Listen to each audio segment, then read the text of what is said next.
Ashama akkam jirtu nageenyi keenya lafa isin jirtanitti isiniif ta'u jecha viidiyoo kan biraadhaan walitti deebinee jirra. Viidiyoo kan biraadhaan walitti deebinee jirra. Kanaaf hanga xumuraatti nu wajjiniin taasisanii jenna. Hanga irraatti subscribe gochuudhaan warri maatii keenya hin taane subscribe gochuudhaan maatii keenya taasisanii jenna. Viidiyoo kanas like gochuudhaan jalqabaa gara viidiyootti. Ayyeega gaaffii jalqabarraa gaafa kaanu gaaffii jalqabaa maal jedha gootota Oromoo lamman kan kilaashii tokko gateettii mirgaa irratti kan kilaashii biraa immoo gateettii bitaa irratti godhachuudhaani kallattii lammaniin kallattii bitaa mirgaatiin dhukaasa turanii jechuudha. Ajabee seenaawwan akkasii fiilmiiwwan faranjii keessatti yoo agarree beekne malee seenaa Habashaa seenaa Itoophiyaa keessatti agarree hin beeknu. Gootonni Oromoo kun lamman maal gochaa turanii kan seenaa isaanii wal fakkeessu gateettii mirgaa irratti kilaashii biraa gateettii bitaa irratti kilaashii biraa godhachuudhaani kallattii bitaa mirgaatiin wal faana dhukaasa turanii jechuudha. Seenaa ajaa'ibaati. Waan akkasii an fiilmii warra adii keessatti argaan ture garuu seenaa qabatamaa Itoophiyaa keessatti argee hin beeku jechuudha. Gootonni kun lamman immoo gateettii mirgaa bitaa irra kilaashii gaachuudhaani si'a wal fakkaataatti dhukaasa turanii gootota kanaa wajjin wal simbarsiisaa jechuudha. Gootonni kun tokko gammachuu jedhama tokko immoo goolee jedhama jechuudha. Gammachuuf goolee jedhamu seenaa wal fakkaataa qabu jechuudha. Gammachuun eessadha gooleen eessadha. Gammachuun dhalataa Oromiyaa ta'ee warra ituuf hin baannaati. Warra ituuf hin baannaati jechuudha. Warra Harargee goolee mooruu kan jedhamu immoo warra Tuulamaati. Gootonni kun lamman seenaa isaanii kan wal fakkeessu lamman isaanii gateettii mirgaa bitaatti kilaashii lama godhachuudhaani si'a wal fakkaataatti bitaa mirgatti dhokaasaa lolaa turanii jechuudha. Gammachuu seenaa gammachuu guutummaatti warri ituuf hin baannaa ni beeku. Seenaa goolee mooruus immoo warri Tuulamaa seeraan beeku jechuudha. Kanaaf gootonni kun lamman kan wal fakkeessu maalidha? Si'a tokkotti kilaashii lama godhachuudhaani kallattii bitaa mirgaatti dhukaasa turanii jechuudha. Gootonni kun gammachuudhaa fi goolee mooruu jedhamuudhaan beekamu jechuudha.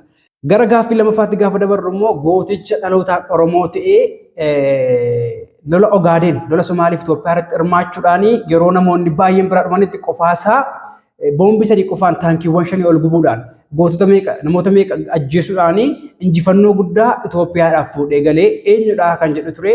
Goota kana baay'een keessan deebisaniittu. Gooti kun Kumaalaa Alii Baarkee jedhama.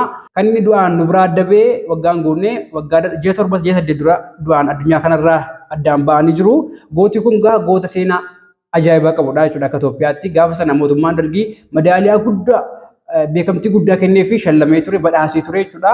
Gooti kun goota seenaa addaa qabudha. Qofaasaa taankiiwwan 5 gubuudhaan nama meeqa ajjeesuudhaan injifannoo qofaasaa Itoophiyaadhaaf fuudhee galee gooti kun goota Kumaalaa Alii Baarkee jedhamuudhaan beekamudha. Baay'een keessan beektu dookumentarii isaa EBS irratti OBN irratti hojjetamee gadhiifamee jira. Achirraa ilaaluu dandeessu Alii Baarkee jechuudhaan sarchii yoo gootan isiniif fiduu danda'a seenaa kana guutummaa isaa.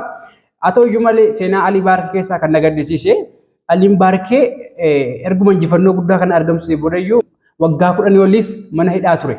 Eenyu akka hidhee maaliif akka hidhamee addan baasnee garuu interviyuu isaarraa kan dhageetti injifannoo kana boodayyuu waggaa 9 waggaa 10 waan ta'u mana hidhaa ture jechuudha. Achi erga ba'ee booda immoo maal hojjechaa turedha. Gootichi kun goota injifannoo guddaa Itoophiyaadhaaf fide. Gootichi kun goota daangaa Itoophiyaa eeguudhaaf jecha achi begiidhaa ba'uudhaan injifannoo guddaa kana galmeesse silaa manni guddaan appaartaamaa ijaaramee fi jireenya makiinaan bitamee fi jireenya ajaa'ibaa jiraachuu qabu. Garuu maal akkamitti jiraachaa ture kan jedhu mee viidiyoo kana ilaalaa deebi'aa.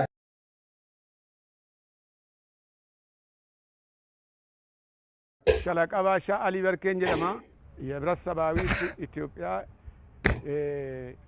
ላቄ ጦር ሜዳ ኒሻን ተሸላሚ ነኝ ወጋስ ሰገሊ ፊ ጂአ ጃሂደሜተኒ እርገመን ሂዳቲ በኤ ለፈን ዳቁ ዳቤተኒ አስ ድርጅቲ ከነን ዱፌ ገሌ ሲሲዲ ካንትሪ ክለብ ጀደማ ኃላፊነቲንሳ ከነም ቶኮ ዳካሊን አስኬሳ ወጀዱ ሲሚንቶ ነምባዳ ብሎኬቲ ነምባዳ ታይልሲ ነምባዳ ሪካሲ ነምባዳ ergamana hidhaati ba'ee kanuma hojjedheetanii jiraadha.